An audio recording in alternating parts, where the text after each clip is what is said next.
Right, before we start, we need to know how much paracord we're going to need for the bracelet with minimal wastage at the end. Now, if you've seen the tutorial I've done on the Cobra Stitch bracelet, I show you on there how to measure how much paracord you need without using a ruler. If you're out in the field, obviously you don't carry a tape measure around with you or a ruler. So you need to know how much paracord you're going to use, and the same applies for this one. You basically take your paracord, you might have a big long length of paracord, and you basically put the paracord around your wrist and you sort of gauge what's best for you. Okay, so you can see there it's reasonably loose. It's not a very thick bracelet this, so that's probably going to be about right. So that's one measure, and all you need to do is measure 5 of those. So that's 1, 2, 3, doesn't have to be accurate, 4, and 5. And then you take a point and then you just double it. So in effect you've got 10 measures, but rather than doing it 10 times you just let that 5 measures go and then just double it. So you would stretch that through, and you can see there that's just about right for me, and I've cut that piece of paracord to suit my wrist. I've only got slim wrists, so it might not be the same for everybody, but it just gives you an idea. Okay, so we know how much paracord we need now. So to start, you just do your measure again.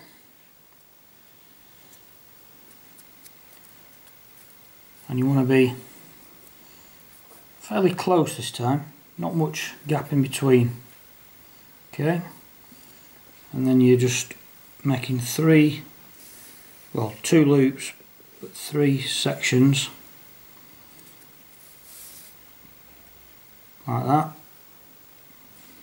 all the same length more or less, and then you're going to leave about a centimetre at the end, or perhaps a finger's width. And really easy, all you do is you just start wrapping, and you're wrapping back on yourself all the way back down the paracord. No fancy stitches, no cobra stitching, just you can twist it round like I just did there, and just twist it through your fingers. Doesn't have to be tight, just as long as it's held together. You just keep twisting right the way down to the bottom, all the way down, nothing fancy. Once you've done this a few times, you'll be able to do this with your eyes shut. You can see there, it's not unravelling, it's just, and it's not tight, it's just enough just to keep it together. And we keep going right down to the end. Just keep everything nice and neat. Right the way to the end. Keep going, nearly running out now. And all we're doing is we're going, you don't want to go through the loop that way with the tail at the back, you want the tail on top, and you're going over the top of the tail and back through the loop, and then you just hold on to it like that. You're just holding on to it through the loop. Now you're coming back to the other end, and you're going to, one of these, if you pull it, will pull this one back through. We don't want that, we want to pull this loop to bind onto itself. So if we just pull, you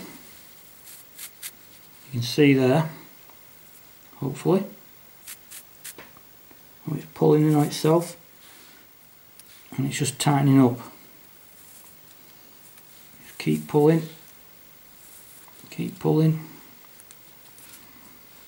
oh, that's a shot there. You can see the loop has pulled in on itself and it's made that secure. I'm just going to pull that a little bit more.